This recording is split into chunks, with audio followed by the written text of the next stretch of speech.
Oui, merci Madame la Présidente. Madame la rapporteure, Madame la Ministre, moi je vais aller dans votre sens. En ce sens que la notion de dialogue est quelque chose d'important et d'essentiel à la matière.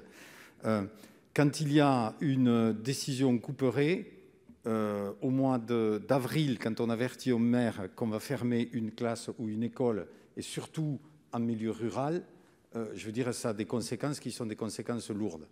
Quand vous fermez une classe dans une école en ville, au niveau de laquelle il y a une autre école à 500, 800 mètres, 1 kilomètre, les conséquences sont importantes, mais ne sont pas de même nature. Et fort de ce constat, il y a une quinzaine d'années, dans la montagne tarnaise, on a engagé un processus de dialogue avec les autorités académiques et on a signé ce qu'on appelle un protocole montagne.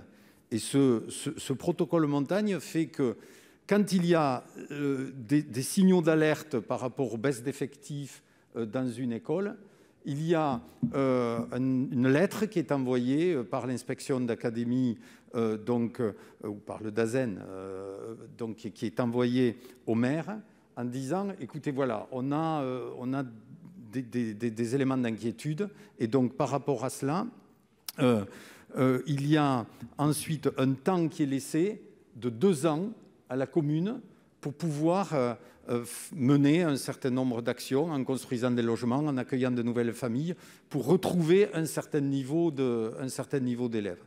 Et avec des seuils d'ouverture et de fermeture de classes en ces zones montagnes de revitalisation rurale qui ont été calqués sur ceux des ZEP, des zones d'éducation prioritaire. Et donc, comme ça, nous sommes dans une démarche qui est une démarche gagnante-gagnante entre les collectivités et l'éducation nationale.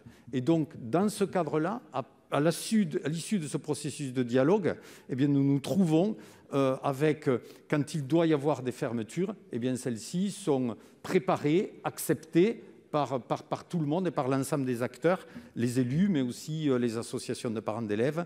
Et donc, je crois que c'est un élément important d'aller dans le sens du dialogue et de l'échange et de la contractualisation en la matière.